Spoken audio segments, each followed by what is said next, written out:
Welcome along everyone, another video coming your way. Today I'm going to talk to you about rotation.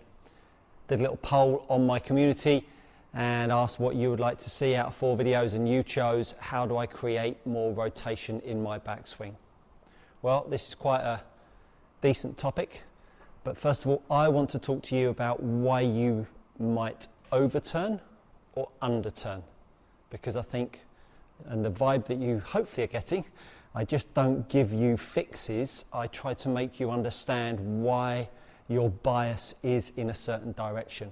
I've got a little bit of a tool down here that I use quite a lot in my coaching. That's a thing called the leaderboard. I'm just going to set that aside for now, but stay tuned because I'm going to be talking you through what causes and what hinders rotation. So let's talk about rotation to start with. Rotation, in many people's eyes, is shoulder rotation. They think about how much they're trying to turn their shoulders. Now, in old money, particularly in the Ledbetter era, we saw Faldo, who was one of the orchestrators in our obsession with technique, as far as I'm concerned, within the last 30 or 40 years. His premise was that we're trying to resist the lower half against the upper half. So I'm trying to hold my pelvis out. I'm trying to turn my shoulders against my lower half. Can I actively encourage you not to do this? The spine is not a load-bearing column, and nor should it be resisted in any way, shape or form. So free up your pelvis would be the first thing. Allow your knees to create some form of shape or some form of separation, shall we say. Often I hear, oh, my left knee's coming too far forwards. Well, let me tell you, if you start from the top down, if I rotate my shoulders and then I reach my sticking point where my shoulders can't turn anymore if my hips don't turn, I've got about 45 degrees. That's a decent separation value between upper body and lower body. Then I encourage some hip turn. Now, if I try to create hip turn and I don't make my knees work, or don't let my knees change, I physically can't do it, because if that hip moves, that knee must move. If that knee doesn't move, I can't move my hips. So the knees must show some sort of change from setup to end of backswing. The right leg, again, people talk about trying to make their right leg hold flexion. Well, if the right hip is moving away from the right foot, the right leg should go longer. It should not become more flexed. So actually we should see this right leg and left leg starting to change length in backswing and through swings. They should not hold their flexion. It will encourage your pelvis to move sideways. Now you notice that I've talked about pelvis a lot. I haven't really talked about your shoulder turn. Your shoulder turn, listen, if you're trying to move that golf club around you, your shoulders are going to try to turn anyway. But there is a slight influence on what's going to cause your shoulders not to turn. I want to stick with the pelvis just for now. So the right leg and the left leg are influencers on hip turn. More hip turn will encourage more shoulder turn. That's the first point I want to make reference to. Secondly, I now want to talk about the top half, the shoulder turn.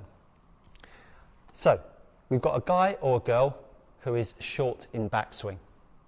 That can be a result of 2 things, either an open face or a closed club face. For the guy or girl that has a super shut club face, hitting more down on the golf ball, if you've seen some of my earlier videos, will actually encourage the club face to become more open. So what I'm going to do is have that club face really super shut. I hit down on the golf ball, and actually, because of how much I've hit down on the golf ball, it's actually stopped the club face from aiming too far left. So for the backswing that's very steep, a short shoulder turn, a short hip turn will encourage the guy or girl that's got a hook grip to create more downstrike that will make the ball go straighter. For the guy or girl that's got a super strong grip, then encourages more rotation, the club swings more from the inside, and that hook grip and that path line, because of the greater rotation, will now cause your golf ball to hook away to the left. Hopefully you won't hit it fat like that. And I'm just going to demonstrate that once more because that was just a truly shocking rehearsal. So there's the big turn, there's the strong grip. And now I've struck it a little bit better, got the ball first this time, and we can now see that golf ball bend away to the left. So a strong gripper can actually create a short backswing because they're trying to elevate their arms to hit more down and hold the face open.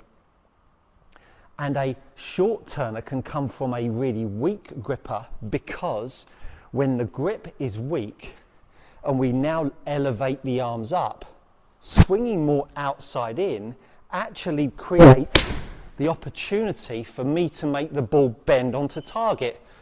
Trackman didn't get the data there, I was a bit violent. So weak grip, arm lift, short in turn, enables the golfer to swing outside in to remedy the fact that their club face is poorly orientated. Trackman not doing its job today. So therefore, short backswings come from either an open face or a closed face. Therefore, you need to find out which one you are.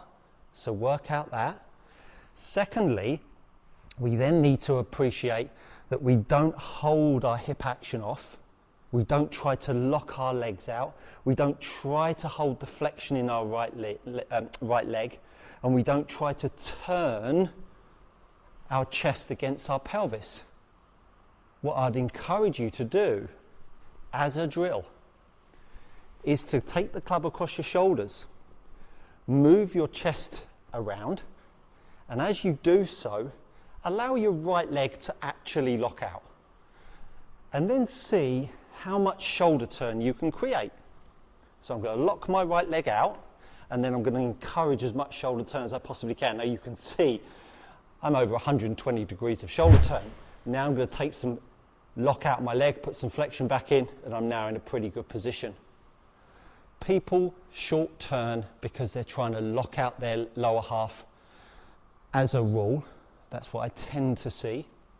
And then the layer on top of that is that an arm plane is trying to either hold the face open by hitting more down, or the arm plane is trying to get too steep to swing outside in to make the ball slice back onto target. So understand that actually we're so full of symptoms and poor understanding as a reason why we can't turn, rather than the problem being that you can't turn. Because if I didn't separate my upper body from my lower body and I just kept them moving one for one, so I'm going to move one for one, can you see the only restrictor would be my knees in terms of the turn? If I turn my hips as much as my shoulders, I could actually create quite a decent turn. Now, I've never met anyone that can't separate 10 or 15 degrees of shoulder turn to hip turn. So I'd actively encourage you to encourage hip turn. If our body was designed to be powerful with a held off hip turn, every single sport that we create rotation in, nobody would be using their pelvis to rotate. You think of the guy that is the baseball pitcher that swings his left foot up, swings his hip around to create more hip rotation, to create more shoulder rotation, to pitch the ball at the batsman. So think about where your club face is pointing as to why your arm plane might be a bit steep in a short turn. And then start to think about why you might want to encourage more hip turn and a bit more leg length in your backswing and downswing to encourage your lower half to move around. Hopefully that's been useful. If you've got any questions, make sure you drop them in the comments box below. I'm really enjoying this video series, or this whole YouTube journey. Do like, do share with your friends, and subscribe if you haven't done so already.